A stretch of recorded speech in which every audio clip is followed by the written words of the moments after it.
जो भट्टारक लोग हुआ करते हैं, भट्टारक कोई परंपरा नहीं है। भट्टारक की जो परंपरा है एक समस्या का समाधान है। आपातकाल में यह भट्टारकों की स्थापना हुई। उन परिस्थितियों में हुई जब मुनि महाराजों का रहना संभव नहीं है, तो धर्म की रक्षा, आयतनों की रक्षा, शास्त्रों की रक्षा करने के लिए एक सुरक्षा कवच के रूप में भट्टारकों का एक रूप सामने आया। वो भी राजा की आताताईयत के कारण से, किसी सज्जन राजा के कारण नहीं, दुर्जन राजाओं के कारण से।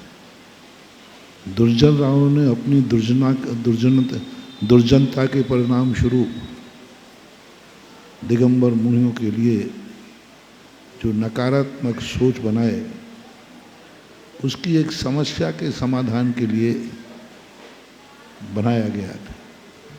और उस समय मुनियों का अभाव होने से भट्टारक लोग मुनि मुद्रा धारण करके पर्दे के अंदर बंद होकर के मूर्ति को सूर्य मंत्र देते थे। आपातकाल को और अपवाद मार्ग को कभी त्रिकालिक नहीं मानना चाहिए। विपदाएं हट गई, मार्ग और अधिकार सब खत्म कर देना चाहिए। आज यत्र तत्र मुनियों का विचरण हो रहा है सारे भारत में।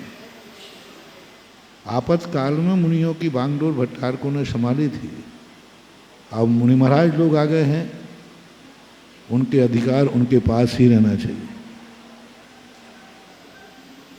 ये बात नहीं होना चाहिए कि कोई मकान को किराए से दिया, किराएदार ने स्वयं का भी मकान बना लिया, उसके बावजूद भी खाली नहीं कर रहा है,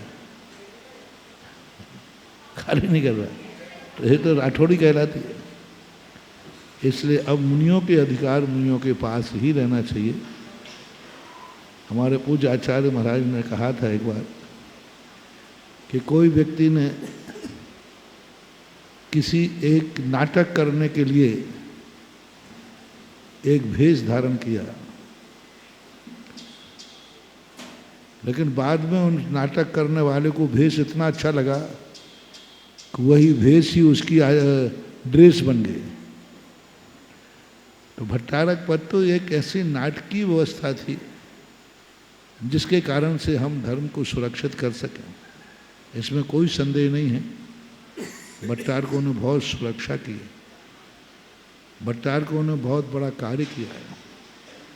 आज उन्हीं की बदौलत है जो जनवाणी सुरक्षित है।